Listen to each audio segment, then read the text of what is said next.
Good morning, traders. Welcome to today's market review. This is Razak at CMtrading. Today is July 25th, 2019, and today is Thursday morning. So looking at the major economic events of the day out of the European Union, main refinancing rate numbers coming out. This is a major number. It's like the FOMC of the European Union, and it's coming out at 1:45 South African time. Follow up with a bunch of press releases as well at 2:30 South African time. So this is really a major opportunity, I guess you could say, for the Euro USD as we trade that today. We're going to take a look at the Forex symbols. Looking at the Euro, it's sitting on support as we speak. Okay, we're going to discuss that 1134-ish level.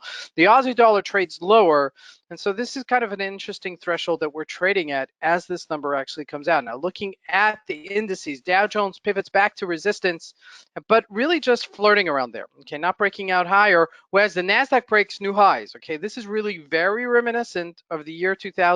Okay, when the trading was happening in the year 2000, the bubble, the tech bubble of year 2000, where the tech stocks were going up.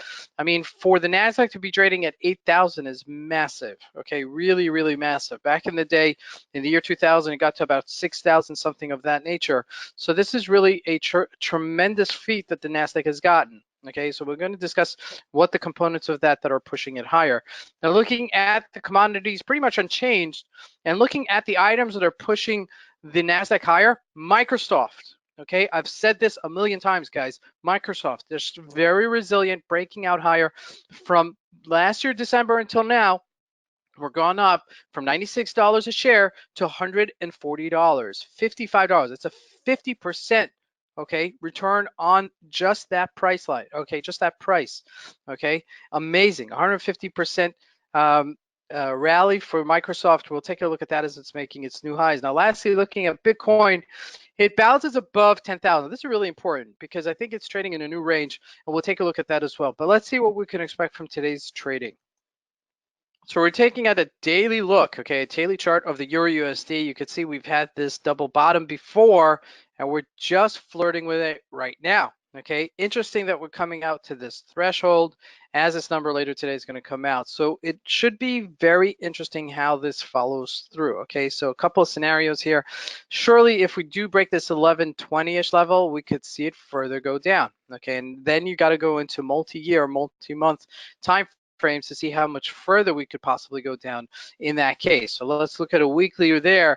So the last time we were here was 2017, okay, almost 2 years ago, just floating around this area. And the fact that we've gone to 125 seems like history, okay? But back in the day, before this, about 5 years ago, we were trading much higher. We were trading in the 150, 130-ish level. Okay, so this is really a very important area that we're trading in right now. Just to give you a perspective, okay, on the weekly chart, we could possibly, if we do break this down, we could get back to this 109, 1-ish level, okay, which would be a tremendous correction for the Euro USD. Now, the GBP USD not trading much, okay, really not doing much.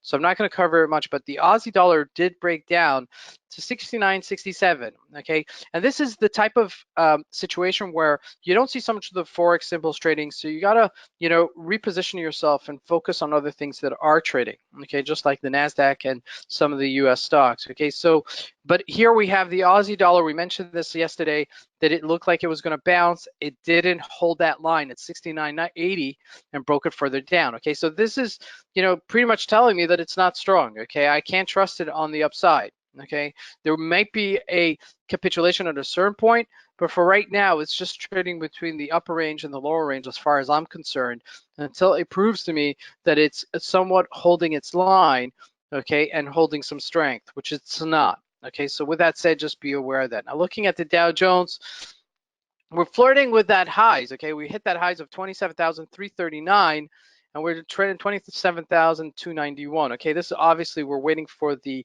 earnings report from the United States, some of the FANG stocks today, tomorrow, including Facebook, Google, you know, major bellwethers that are coming out. Now, interestingly enough, Boeing, Caterpillar did release their corporate earnings for the quarter. Boeing had a bad month, a bad quarter. Okay, that has something to do with the fact that they had that plane that went down.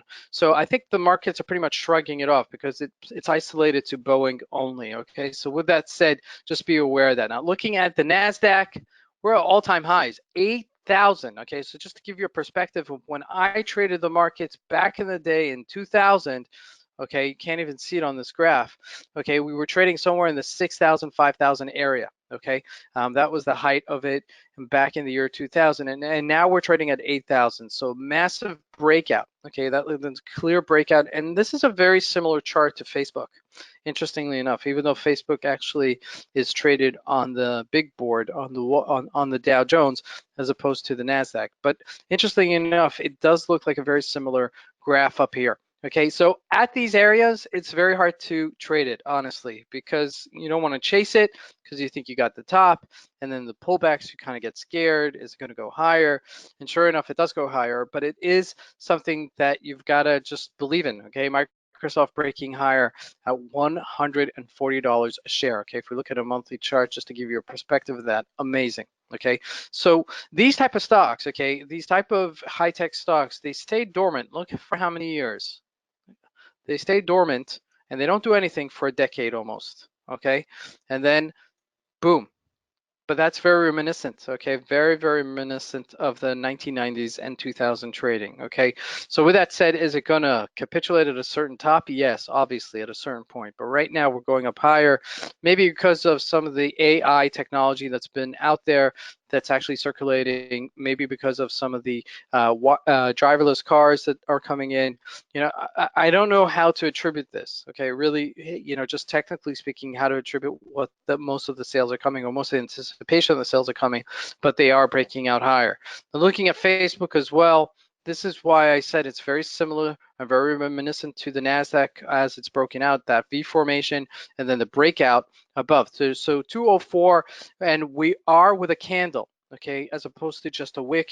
You see that there was a breakout with a candle. That's real, okay? That means there's the real buying in there, okay?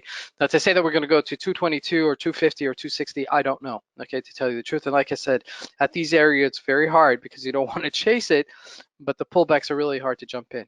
Okay, but if all else stays equal, we should actually continue to go out higher. Now, looking at Bitcoin, I'm going to look at a 4-hour chart just to give us a perspective of it.